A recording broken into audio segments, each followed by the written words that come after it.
y bueno, y ahí está. Entonces, la parte de español que vamos a ir viendo, aquí ya está, aquí se las pongo. Aquí está. Entonces, la parte de español vamos a revisar un poco el temario. El temario que nosotros tenemos, acuérdense que difiere un poco del asunto de cómo ustedes lo van viendo en la escuela. Es decir, no comenzamos por la parte tradicional de ortografía o la parte de acentos y todo. No, y comenzamos con otras partes que vienen exclusivamente en el temario. Entonces, una de las partes que nosotros revisamos, nuestro primero tema, es esta obtención de la información. Vamos viendo cómo se organiza la información, por ejemplo, en los textos, cómo lo vamos a ir teniendo en nuestros trabajos, fichas bibliográficas, en fin, ¿no? Luego vamos viendo esta organización de la información. Aquí, primero, cómo la obtenemos, luego, cómo la organizamos. Luego, tres elementos que influyeron en la coherencia de los textos. Este va a ser uno importante. Luego vamos a ir viendo, este es un tema grande, si se fijan, el punto 3 es grande, es un temario grande. Y luego vemos la parte 4, los tipos de textos. Ahí vamos a ver un poco más exhaustivamente los elementos, es decir, qué tipo de textos, cómo se escriben, cómo se plantean, cómo se presentan. Tienen todos estos elementos. Y luego veríamos la parte bueno, ese es el temario, son esos 4 puntos. Y vamos a hacer un repaso, ya que veamos todos estos 4 puntos, vamos a hacer un repaso muy importante de lo que es acentuación, lo que son algunas partes de gramática, palabras, verbos, todo ese asunto, porque obviamente en el examen vienen algunas preguntas y ustedes lo van a ver en los exámenes que hagan de diagnóstico y de prueba, que vienen algunas cuestiones como identificar el tiempo verbal, identificar la coherencia, identificar los conectores, en este caso gramaticales, en fin, vienen muchas de ese tipo de preguntas que se da por casi como si ustedes ya lo vieran, por ejemplo, aquí en el punto 4.7. Entonces, sí, la idea es ir trabajando todos estos elementos. Entonces, bueno, vamos a comenzar con nuestro primer tema, que es obtención de la información. Entonces aquí solamente con audio sería importante. Por ejemplo, si me comentan así de manera muy rápida, por ejemplo, Ángel, tú ¿qué es lo que más lees, por ejemplo, al día a día? ¿Lees más por tu celular, por ejemplo, Facebook, las redes sociales, o lees libros? Y si te acuerdas cuál es el último libro que has leído, sería importante que nos los comentaras. Mi celular. En tu celular, perfecto. En el celular, obviamente, esta es una nueva forma de comunicación, ¿no? Muy importante. Y ahora, digamos, para ustedes, para su generación, la mayoría accede a la mayor información en las redes sociales. E incluso la forma de escribir.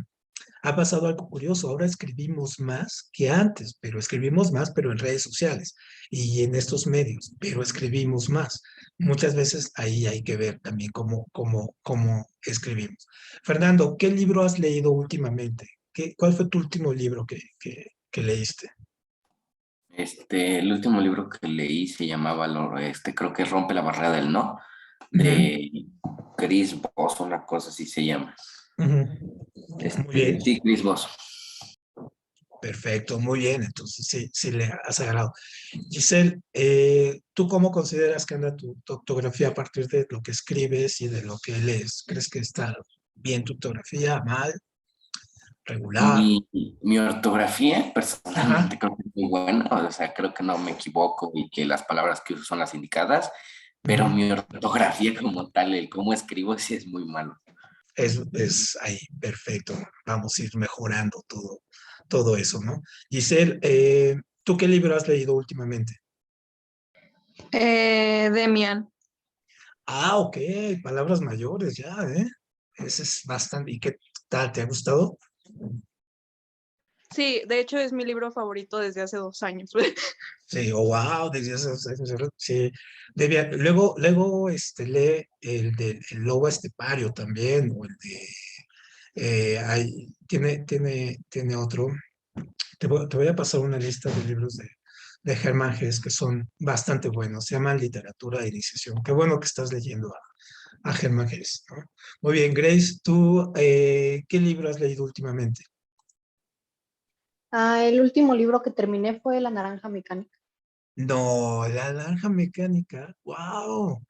Wow, ahora, ¿sabes qué podrías hacer? Ya que ya sí leíste este de Anthony Burgess, el de Naranja Mecánica, puedes leerte uno que se llama Transporting, que también hay una película, pero el libro también sería bueno, que es como Naranja Mecánica y Transporting son como 20 años lo que pasó, ¿no? Entre uno y otro, casi, ¿no? Pero son muy similares, te lo podrías leer, te gustaría. Y qué bueno que estás leyendo, ya son libros ya de peso, ¿no? No cualquiera se avienta estos libros. Muy bien, tú, Itzel, ¿qué libros has leído últimamente que te hayan gustado?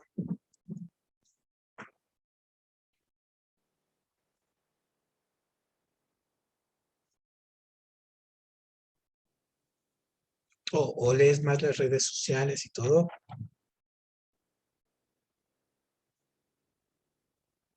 Ajá. Bueno, ahorita a ver si nos contesta Itzel. Pero tú, Regina, ¿cuál es el último libro que has leído o qué es lo que te gusta más leer a ti? ¿Libros, redes sociales o cómo te comunicas Ah, más?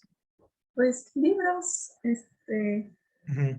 el último que leí se llama Furia, que es la segunda parte de una serie, pero sí, me gustó, pero son juveniles.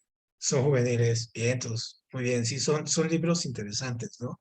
Sí, sí, sí. La idea es, hay toda una literatura de iniciación que se llama, que es muy importante porque te va metiendo y te vas, digamos, interesando por cosas que de alguna manera u otra están muy distorsionados en otros medios, ¿no?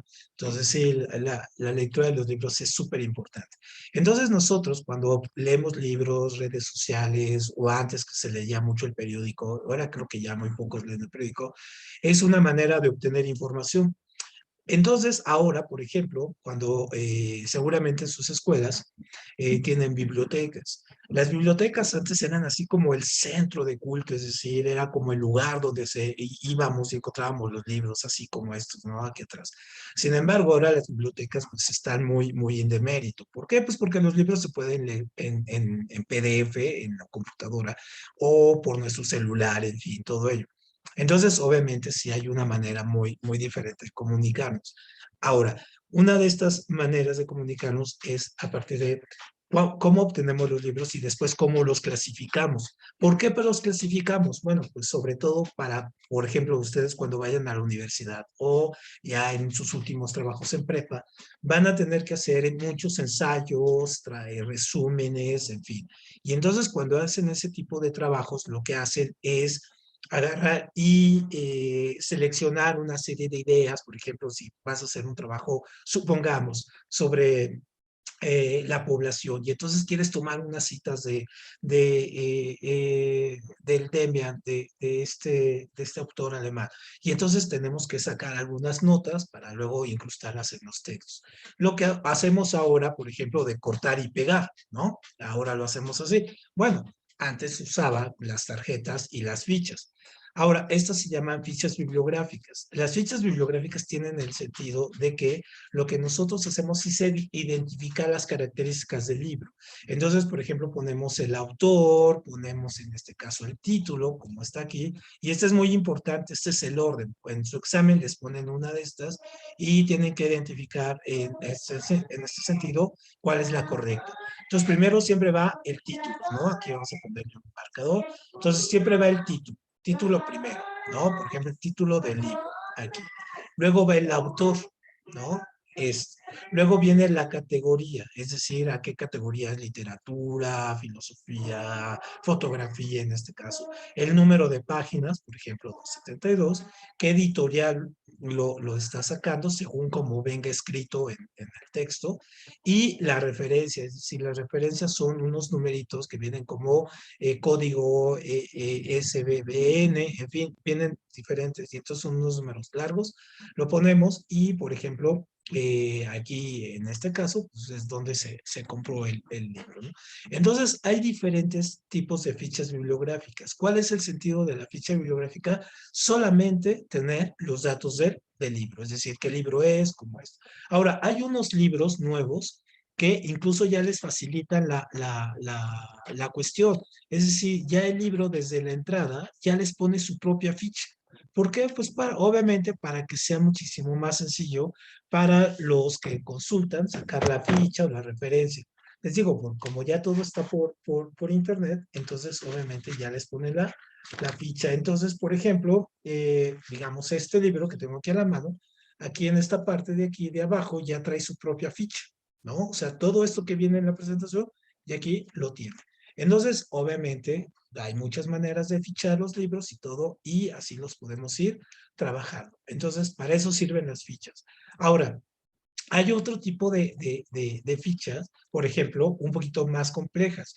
Entonces, por ejemplo, dependiendo de la complejidad de nuestro trabajo, que estemos haciendo una profusa investigación o todo, entonces, obviamente, la ficha debe de ser más exigente.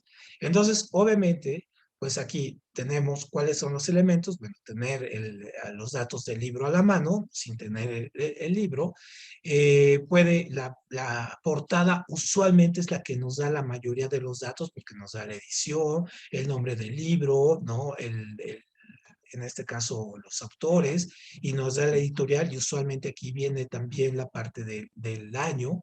Y entonces aquí, por ejemplo, con todos estos datos que tenemos, aquí podemos ir armando nuestra ficha bibliográfica, ¿no? Entonces, igual, hay que siempre revisar los libros, ¿no? Son muy importantes las portadas y después la parte de adentro. Y luego, cuando nosotros revisamos la parte de adentro del libro, entonces es cuando encontramos todos los datos, como les decía aquí, la editorial, el año, ¿no? En la edición, en lo que les decía aquí el ICBN, este numerito, esta es la clave del libro, ¿no? Este es muy importante. Y viene, por ejemplo, si es primera, segunda edición, reimpresión, en fin, todos los datos. Entonces, las fichas bibliográficas son muy importantes. Les digo, ahora hay fichas digitales. Ustedes entran a Internet, a Google Académico, se van a encontrar las fichas, en este caso, las fichas bibliográficas, pero de manera electrónica. Entonces ya es más fácil citarlo ahí, ¿no? Muy bien, entonces eso sería muy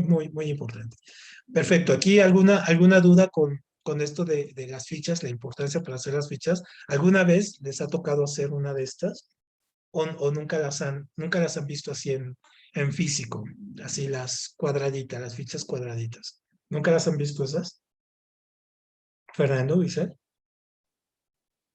Yo sí las he visto en la biblioteca. Digo, yo no soy de rentar ni nada de libros de la biblioteca, pero cuando vi el tema con mi maestra, nos enseñó y nos dio unas fichas de diferentes libros para Sí. darnos el tema. Entonces, sí las conozco. Sí, digo, ahora es como, antes vendían incluso las fichas, dejen ponerles como vendían antes las fichas, aquí se las pongo, dejen ponerles la pantalla, aquí se las comparto. Antes las fichas las vendían así, por ejemplo, ¿no? Ya venían armadas, ¿sí? Aquí ponías el nombre del libro, aquí el autor y todo este asunto. Y entonces, usualmente los investigadores tenían así un montón de fichas como estas, ¿no? Las tenían guardadas y ahí las tenían para ellos, o las tenían clasificadas así en color, así en los libros de literatura, los estos. Ahora pues ya se tienen más en electrónico y obviamente pues sí, ya ha ido cambiando mucho la forma en que las vemos, ¿no? Muy bien. Giselle, ¿tú alguna vez hiciste alguna ficha bibliográfica? ¿Alguna vez te pidieron hacerla en la escuela? Sí, cuando estábamos estudiando esa parte en español. Ujú. Perfecto, muy bien. Sí, ahora pues ya son como antigüedades, ¿no? Esta cuestión. Muy bien, ahora, ¿cómo organizamos la información en este caso que tenemos o que podemos reunir en fichas? No nada más tenemos fichas bibliográficas, tenemos fichas de trabajo, que es donde, por ejemplo, apuntamos, ponemos todos los datos de la ficha bibliográfica y luego ponemos así todos los datos que queremos, antes de que existieran las computadoras. Ahí poníamos las citas, la página y todo lo que queríamos, y luego las juntábamos y luego esa la vaciábamos en nuestro trabajo. Ahora ya no existe tanto eso. ¿Por qué? Pues porque ya existe otros métodos como el copy-paste, por ejemplo, copiamos, pegamos y vamos haciendo una selección más diferente. Entonces, por eso las fichas de trabajo han ido quedando un poco en desuso. Pero cuando nosotros, por ejemplo, agarramos un libro, sobre todo los libros de texto, esos son muy importantes. Por ejemplo, los libros de texto son todo una aventura armarlos y organizarlos. En verdad que son súper complicados.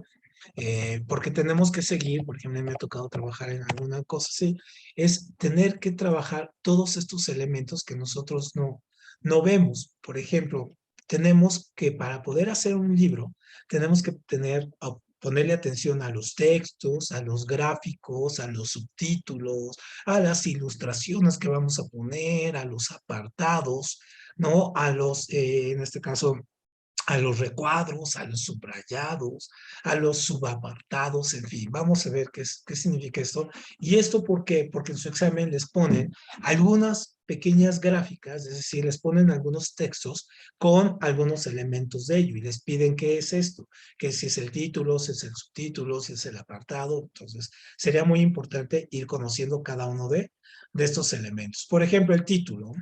Entonces, el título de un libro, pues obviamente lo vamos a encontrar, es la parte más obvia, ¿no? Lo vemos de inmediato, sabemos, por ejemplo, Harry Potter, ¿no? Entonces sabemos que ahí está. Y usualmente en el título nos van a poner algún elemento que nos dé un contexto, por ejemplo, Harry Potter y las llaves o la piedra filosofal, por ejemplo.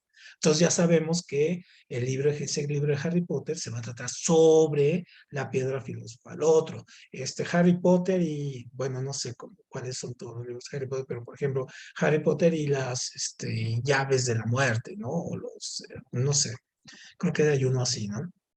Y entonces, pues, ya sabemos para dónde va.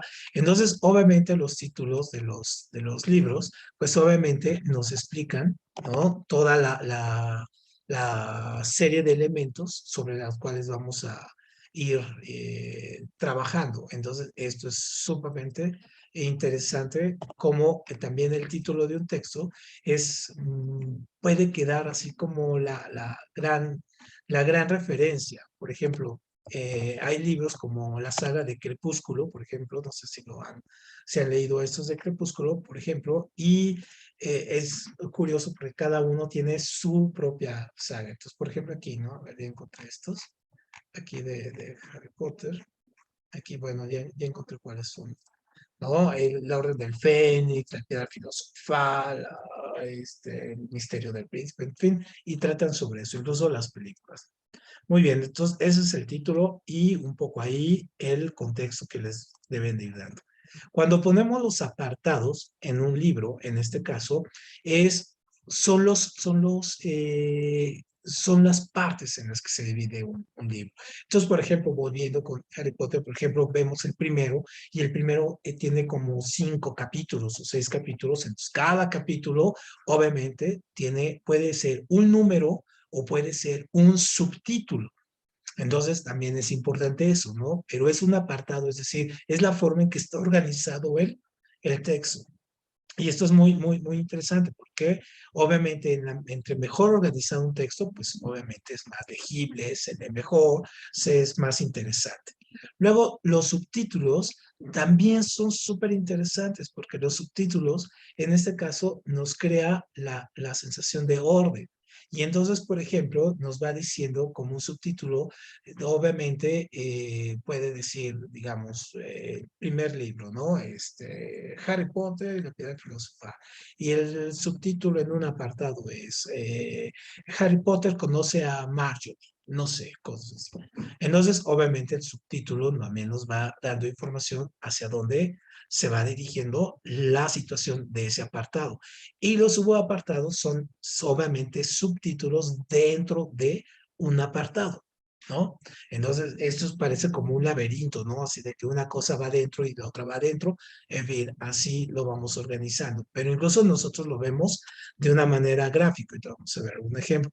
Y el índice obviamente lo que nos dice prácticamente es la organización desde el inicio.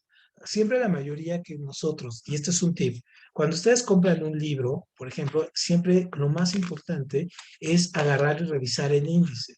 ¿Por qué? Porque el índice les dice exactamente qué es lo que van a encontrar y les puede dar pistas de que si es lo que están buscando o no. Porque a veces el título es engañoso y nos puede decir, ah, sí, por aquí, ¿no? Pero obviamente, ya cuando leemos nosotros el índice, entonces ahí es donde ya encontramos si realmente es lo que queremos. Ahora, los índices en los libros no necesariamente están al principio.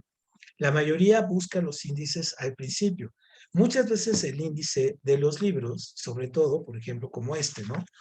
Aquí otra vez, este, que se llama citámbulos. Entonces, por ejemplo, este está al final, el índice está al final. Entonces, lo tenemos aquí al final y es un índice bastante grande, ¿no? Si se fijan, es un índice bastante grandote.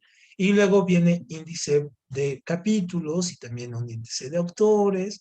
En fin, entonces, entre más especializado sea el texto, el índice es más grande y es más específico. Entonces, a veces nos encontramos un índice de sí, capítulo 1 tal, capítulo 2 tal, capítulo 3 tal. Pero dependiendo del tipo de libro, ¿no? Viene capítulo 1, ¿no? El amor en los tiempos de la computadora. 1.1, ¿qué es la computadora? 1.2, ¿qué es el amor? 1.3, la vida en la sociedad, en fin. Entonces, entre más especializado el título, los índices se vuelven también más complicados por el tipo de información.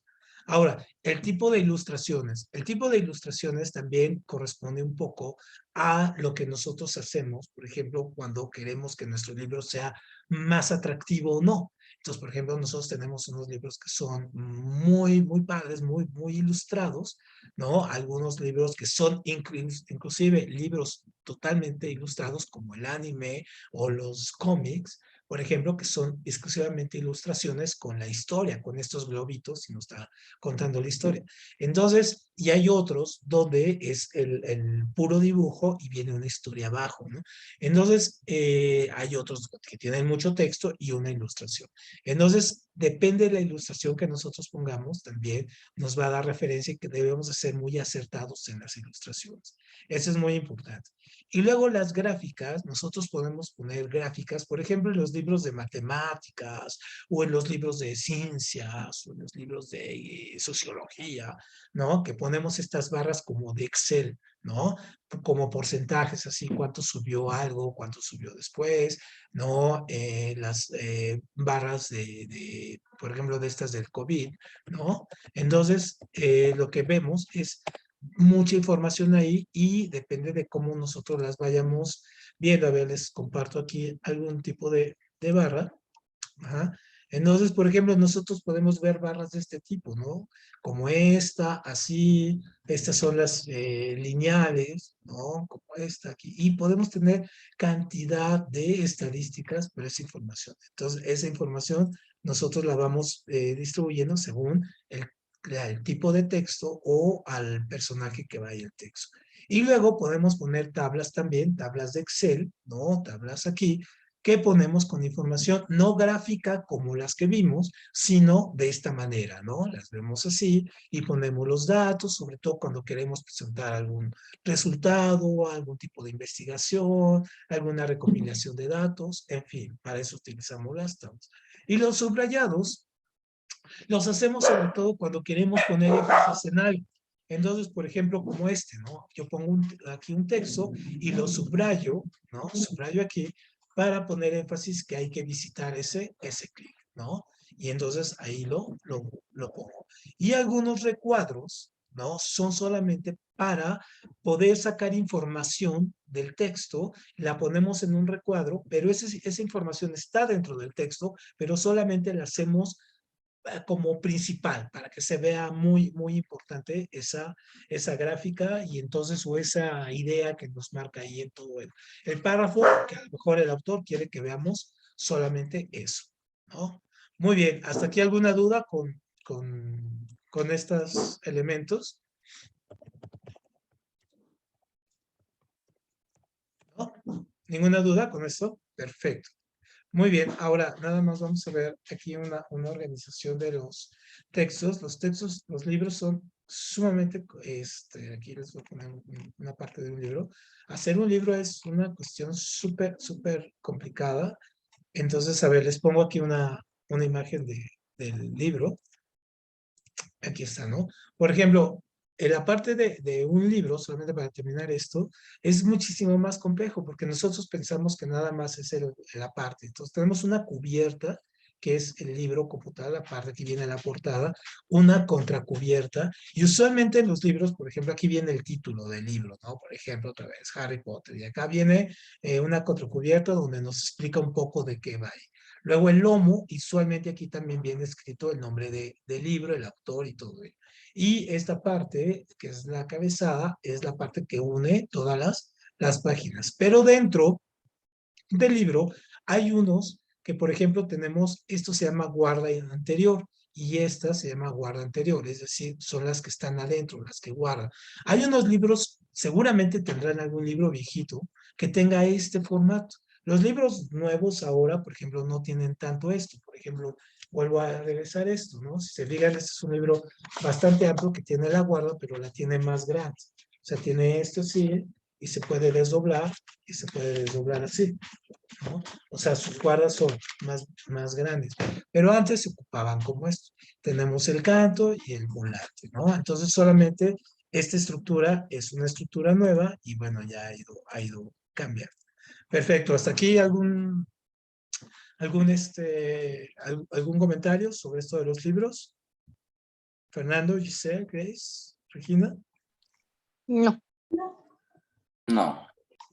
Perfecto, muy bien. Entonces, vamos a ver, seguimos aquí con la organización de los textos. Obviamente, todos los textos también, cuando ya vamos a la parte de contenido, esa es la parte como de estructura, cómo está hecho y todo. No, no, ahora vamos al contenido, a lo que hay dentro del texto. ¿Qué nos está diciendo? Por ejemplo, dice, el libro este de Demian que leíste, por ejemplo, ¿cuál es la idea principal del texto, por ejemplo, como su tema? ¿Cuál es el tema principal del texto de Demian? El que tú consideres. Pues es el crecimiento personal, ¿no? Ujú. Exactamente, es una idea de un descubrimiento de este personaje que a partir de una serie de encuentros va descubriendo que, pues, cómo es, pues, cómo es su realidad, cómo es la vida y a partir de ahí tomar decisiones, ¿no? Muy bien, ese es un tema. Muy bien, por ejemplo, todos ustedes vieron estas de Harry Potter. ¿Alguien de ustedes podría decirme un subtema de Harry Potter? Todos sabemos que el tema es el mago, ¿no? El descubrimiento del mago y su lucha contra el mal. ¿Cuál sería un subtema de Harry Potter? Puede haber muchos, pero uno que ustedes hayan identificado que digan, este. Creo que el desarrollo de personaje que tienen todos por los acontecimientos que llegan a ser bastante traumáticos a lo largo del libro. Exactamente. Por ejemplo, un subtema podría ser la relación entre los amigos, entre la relación entre Harry Potter y la chica y el chico este pelirrojo, ¿no? Toda la relación que hay entre ellos dos. Otro subtema, por ejemplo, sería la relación de los brujos dentro de esta escuela de Howard y la dirección y todo ese asunto. Otro subtema es la relación de los padres. Otro subtema, por ejemplo, la relación alumno-maestro que tienen ahí. O sea, los subtemas son muchísimos, puede haber muchos. Ahora, el orden de los temas puede venir en orden cronológico o no.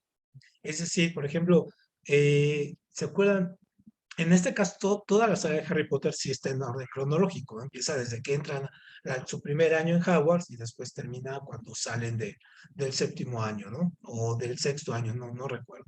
Pero, por ejemplo, una parte, creo que es el tercer libro, donde está todo revuelto, donde viajan en el tiempo, van, vienen y todo ese asunto, y realmente es muy difícil seguirlo.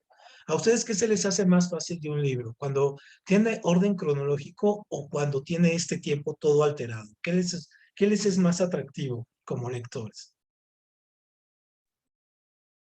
Cronológico. Perdón, Regina, no te escucho. Cronológico. Cronológico. Sí, ¿por qué cronológico sería más sencillo, por ejemplo, Grace? Pues cronológicamente es más fácil analizar todos los sucesos y apilarlos, pero a mí personalmente me gusta más cuando está desordenado porque es como más entretenido, me parece. Es más entretenido, sí, tiene sus elementos. Aparte, como lector, te obliga mucho a estar como atento a los detalles, porque a lo mejor en alguna escena que pasó aquí, que le llaman flashback, algo pasó acá, y te puede explicar algo que estás viendo aquí, ¿no? En este momento. Entonces, yo creo que a nosotros mismos nos pasa, por ejemplo, cuando nunca les ha pasado que están platicando algo y entonces empiezan a contar, no, entonces esto pasó, pero te acuérdate cuando hace 4 años pasó esto y nos dijo, y entonces ahora, y entonces la mayoría de nosotros hacemos como este tipo de flashback, hacemos este tipo de elementos, vamos y venimos, ¿no? Y a veces no nos percatamos. Pero siempre en los libros, siempre hay que tratar de ver qué nos está, cuál es el orden del tiempo, ¿no? Cronológico, juego temporal, en fin, ¿no?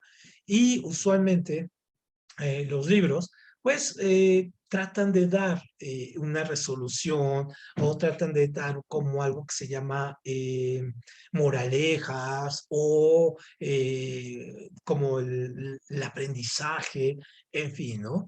No todos los libros, o sea, ojo, muy importante, hay libros que no les importa eso y hay autores que escriben de otra manera, ¿verdad?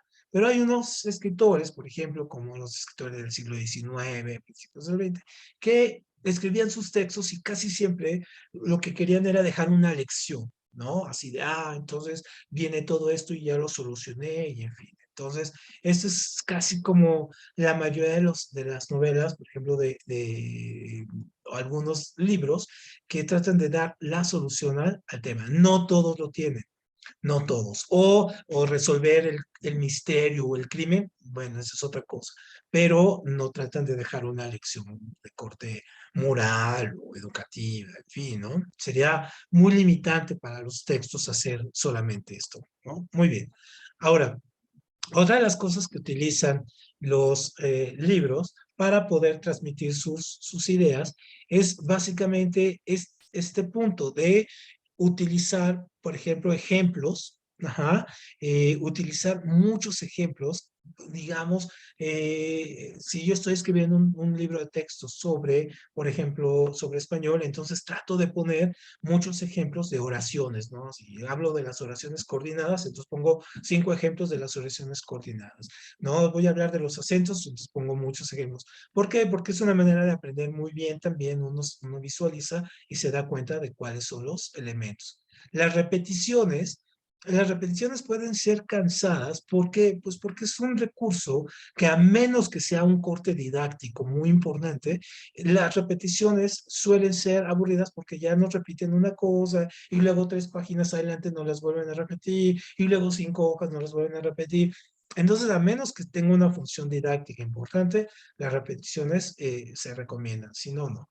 Las explicaciones sí. ¿Por qué las explicaciones? Porque, por ejemplo, hay temas, temas muy elaborados, por ejemplo, digamos en biología, ¿no?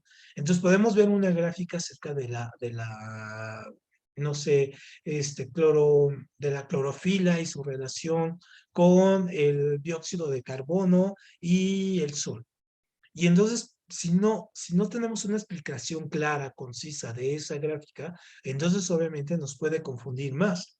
O vemos algunos números así de estadística y si no tenemos una explicación qué significan esos números, pasa. Y esto sucede mucho, no sé si a ustedes les pase, pero por ejemplo, sucede mucho con los libros de matemáticas. Entonces los libros de matemáticas tienen ese gran problema, que sus explicaciones son tan cortitas o parecen ser como dan por hecho que nosotros sabemos absolutamente todo y entonces nos suelen confundirnos. Entonces una explicación entre más clara, concisa y clara, pues obviamente es mucho mejor, ¿no? Entonces eso es cómo se está organizado el texto.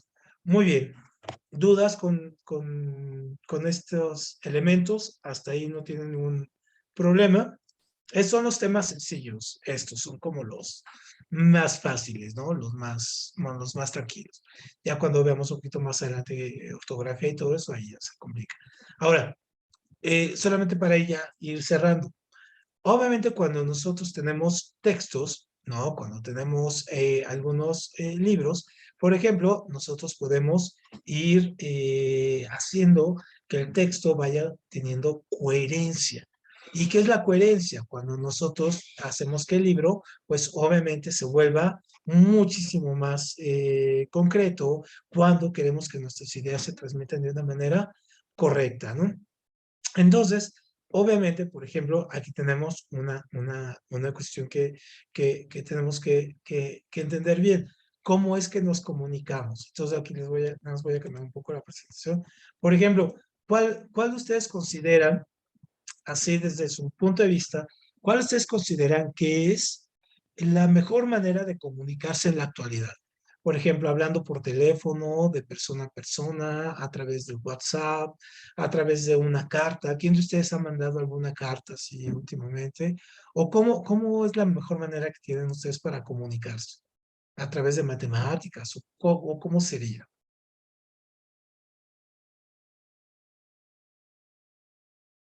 Creo que lo más práctico es telefónicamente, ya sean mensajes o llamadas, pero pues también depende del tema de conversación y lo que queremos lograr.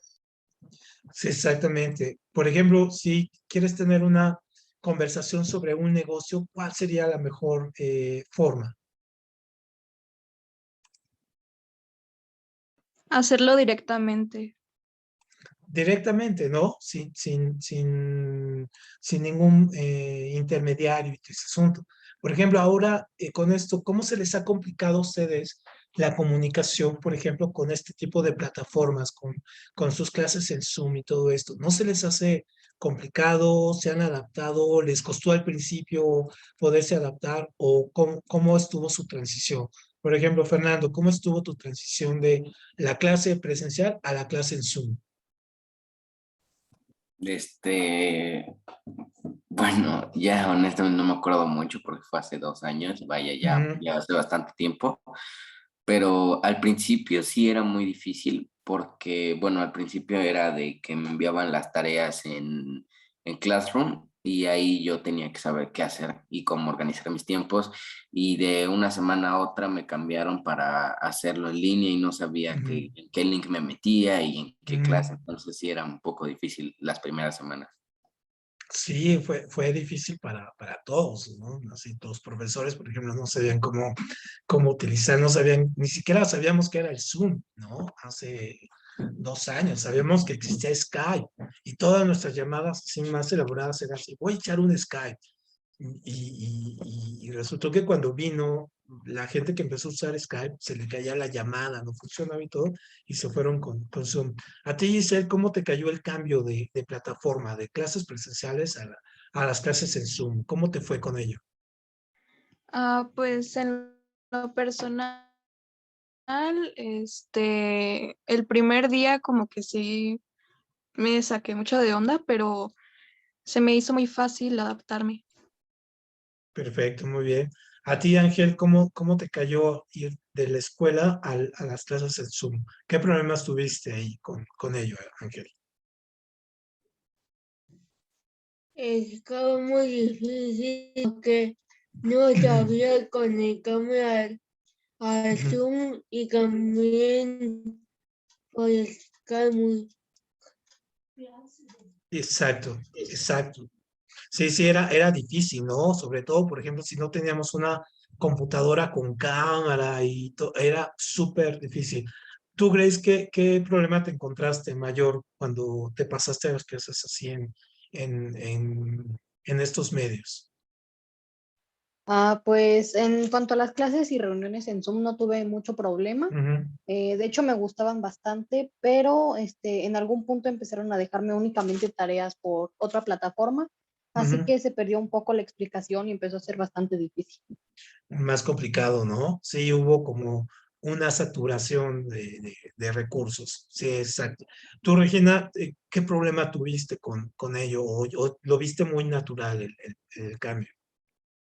Pues fue un poquito de ambas, porque tenía profes con los que me parecía muy fácil, Ujú. pero otros que, pues, la verdad, o sea, a partir de que se volvió niño, no te explicaban nada, o sea, literalmente solo llegaban a regañarnos por vivir.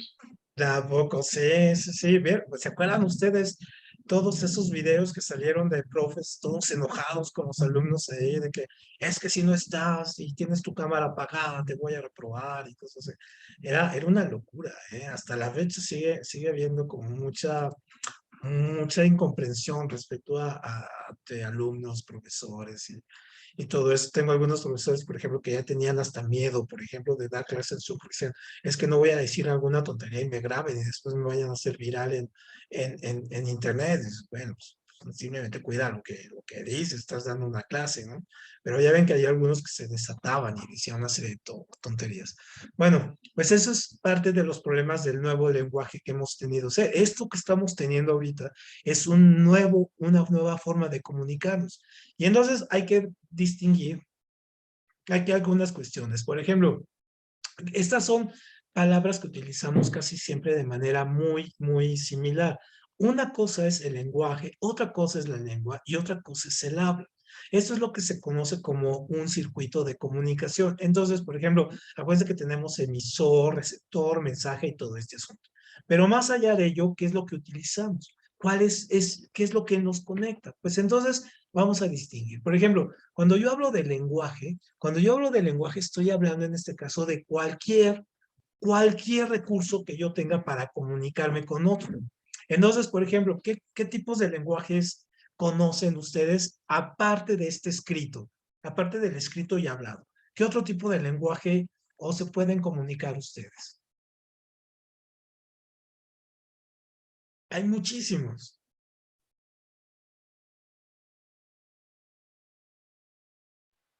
Hay lenguajes, Ujú. no sé, descriptivos. Descriptivo, ajá. Pero, por ejemplo, eh, está el lenguaje, por ejemplo, de señas, el lenguaje de sordomudos, el lenguaje de señas mexicano y internacional. Ese es un lenguaje. Las matemáticas es un lenguaje, ¿no? Porque podemos expresar un montón de cosas a partir de números y todo. Por ejemplo, los olores es otro lenguaje. Hay animales que se comunican a través de sus olores, de las feromonas y todo ese asunto. ¿Qué otro, Fernando? ¿Qué otro conoces? Bueno, dicen que la programación es un lenguaje también. Por supuesto, es un lenguaje. Toda la programación se llama el código HTML, el código CSS, el COBOL, en fin, todos esos son códigos. Es una cosa impresionante, es un lenguaje. Bueno, ustedes vieron Matrix. Y si no han visto la Matrix, la nueva, pues les recomiendo mucho que vean la Matrix, la primera película original, donde solamente se ven números así cayendo y todo ese asunto, pero las personas lo pueden leer. Y por ejemplo, luego voy hacia algún café y todo y encuentro programadores que están ahí, uno se da cuenta que lo que están viendo son figuras, o sea, no están viendo ya los números, están viendo figuras, lo que están creando para una aplicación, un juego, una página de internet y ya lo ven, ¿no? Entonces sí, es una forma de comunicación, el lenguaje de las computadoras. También, por ejemplo, está la música. La música también es un lenguaje. ¿Cuántos de nosotros, por ejemplo, o vemos gente, por ejemplo, que solamente con la música nos podemos comunicar, por ejemplo, con los sonidos? Hay música, por ejemplo, que está en otros idiomas, se escucha música en ruso, ¿no? En inglés, si no lo entendamos, y podemos, por ejemplo, nos comunicamos, aunque no sepamos qué dice, pero nos comunicamos con eso. Entonces, esa es otra forma de comunicar. Las señales de humo son otras, los colores es otra forma de comunicarnos. Por ejemplo, cuando vamos manejando y vemos el rojo, el amarillo y el verde, entonces cada color nos está diciendo una indicación. Entonces, esa es otra forma de comunicar. Entonces, ese es el lenguaje, ¿sale? La facultad para comunicarnos a través de cualquier medio, ¿no? Independientemente de cualquier, ese es un lenguaje. Luego la lengua para nosotros en este caso es un sistema de signos, en este caso que lo tenemos en dos términos. Por un lado, la parte del signo como tal, por ejemplo, una A, y del otro lado su sonido. sea, ¿qué representa esta A, no? ¿Qué representa como sonido? Ahora, esto es muy importante porque cada sociedad ha ido creando su propia lengua. Y las lenguas, esto es bien interesante, se van creando también, toman en cuenta muchos factores como aspectos físicos, aspectos geográficos, el clima, ¿no? Tiene que ver mucho. Entonces, ¿cómo diseñamos palabras? Pues se llaman, es una convención social. Entonces, para que se dé una idea, por ejemplo, en Finlandia, que están cerca del frío, todo el tiempo están nevando y cayendo ahí, viviendo entre hielo, tienen 80 y tantas formas, 85 maneras de decir el color blanco, ¿no? ¿Por qué tienen tantas maneras de decir el color blanco? Pues porque lo toman a partir de la nieve, ¿no? A partir de los diferentes tipos de nieve.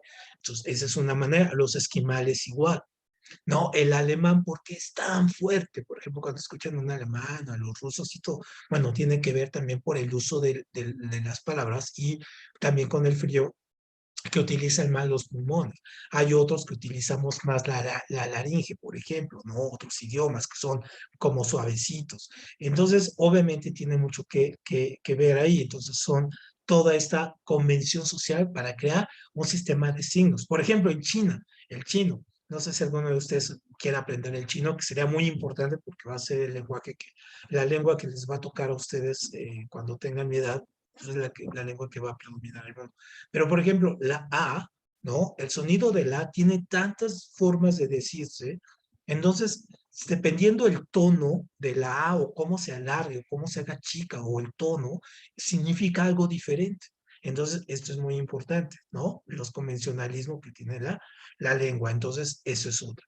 Y luego tenemos finalmente el habla.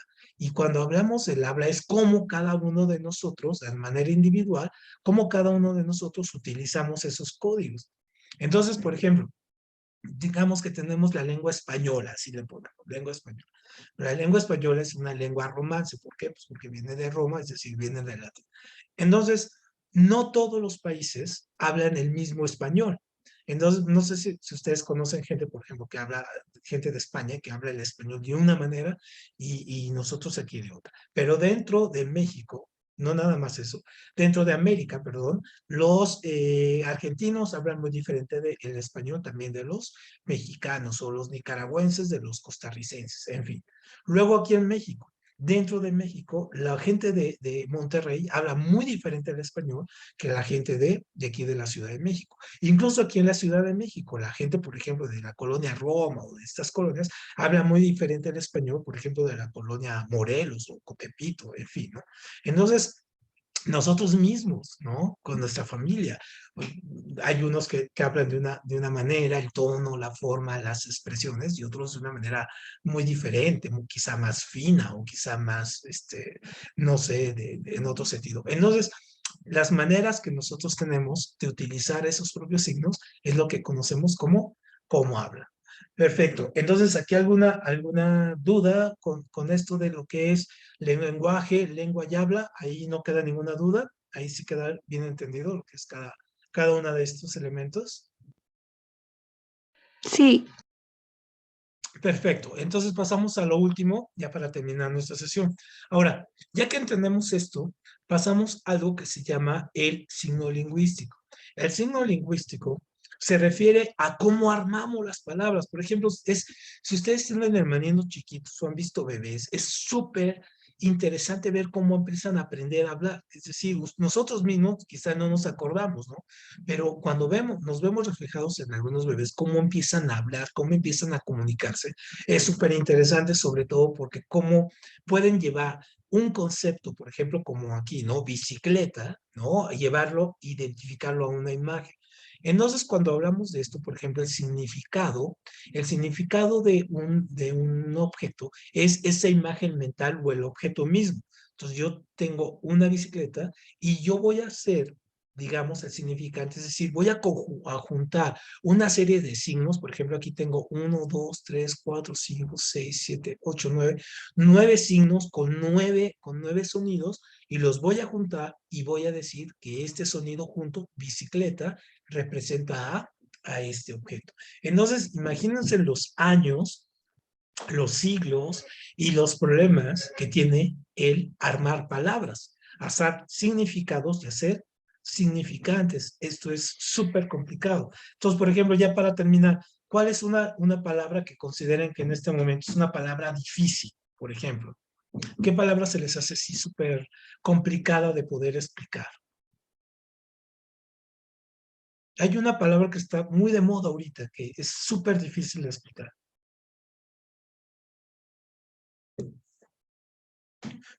Por ejemplo, ¿quién de ustedes, ya con esto terminamos, quién de ustedes podría explicarme exactamente qué significa eso de metaverso? Es una palabra nueva. ¿Qué es un metaverso?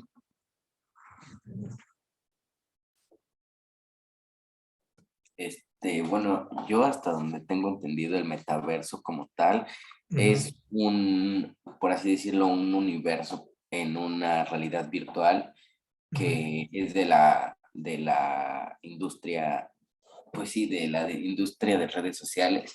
En el metaverso tengo entendido que puedes usar las redes sociales e instrumentos que son, bueno, plataformas, por así decirlo, como lo es YouTube, pero como tal sí es una palabra difícil de explicar, o sea, como que y no es fácil explicarlo con palabras. Es difícil, ¿no? Es difícil. Tú, Giselle, ¿cómo explicarías la palabra metaverso? Pues es una red en donde muchas personas pueden interactuar entre sí y mientras operan avatares de sí mismos. Muy bien, esa es una forma bastante de las redes sociales. Perfecto. ¿Alguien más? ¿Alguien que tenga otra definición de esta palabra?